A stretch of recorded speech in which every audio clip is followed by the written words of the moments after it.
ବର୍ଷ ହେଲାଣି ଘରେ ଟିକେ ମଟନ ହେଇନି। ଏ ବର୍ଷ ଯାହା ବେଲେ ରଜକୁ ଟିକେ ମଟନ ଆଣିବା। କାହିଁକି ମୋ ମଟନ ଆଣିବ? ଦୁନିଆ ପଇସା ଯିବ। ତମେ ଗୋଟେ କାମ କରିବ, ଆ ତାଙ୍କରୁ ମାଗିକି ଖାଇଦବ। ଆଉ ଆମ ପଇସା ବି ସବୁ ରହିଯିବ।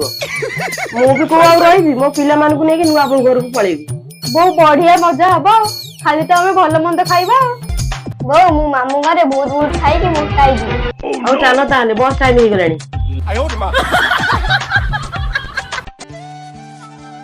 ଭାଇ ନମସ୍କାର। ଏତେ ସବୁ କିଣାକିଣି କରି କଣ ପାଇଁ ଆଣିଛ? ଆମର କିଏ ଅଛି ଖାଇବାକୁ? ନାଇଁ ମୋ ନୂଆ ବୋଉ, ଆସିଲା ବେଳେ ଦୋକାନ ବଜାର ସବୁ ବନ୍ଦ ଥିଲା। କାଲି ପବନ ହଉଥିଲା ତ, ପିଲାମାନେ ଆମ୍ବ ଛାଉଡ଼ି ଆଣିଥିଲେ, ସେଇଆକୁ ନେଇ ଆସିଲି। ହଉ ଆସ ବସ। ଭାଇ କଣ ଖାଇବାକୁ ଦିଅ? ମୁଁ ବି ଖାଇବି ଭାଇ। ତମେ ଭାଇ ଏଇନା ମାଂସ ଭାତ ଖାଇକି ଉଠିଛ, ପୁଣି ତମକୁ ଭୋଗ କଲାଣି? ତମେ ମୋ ଭଣଜା ଭାଣିଜିକି ଏମିତି କଣ କଥାବାର୍ତ୍ତା କରୁଛ? ମାମୁଁ ମୋ ପାଇଁ 200 ଟଙ୍କାର ବରା ଆଣ।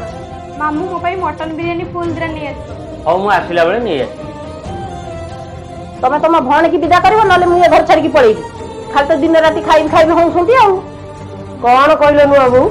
ମୋର ଗୋଟିଏ ବେଲି ଭାଇ, ମୁଁ ଏବେ ଯିବିନି, ମୁଁ ରଜ ପରେ ଯିବି। ମା ରଜ ଯାକେ କଣ, ତୁ ଦଶହରା ଯାକେ ରହିବୁ, ଯିବୁ ତାପରେ। अभी मजा आएगा ना भिड़ो।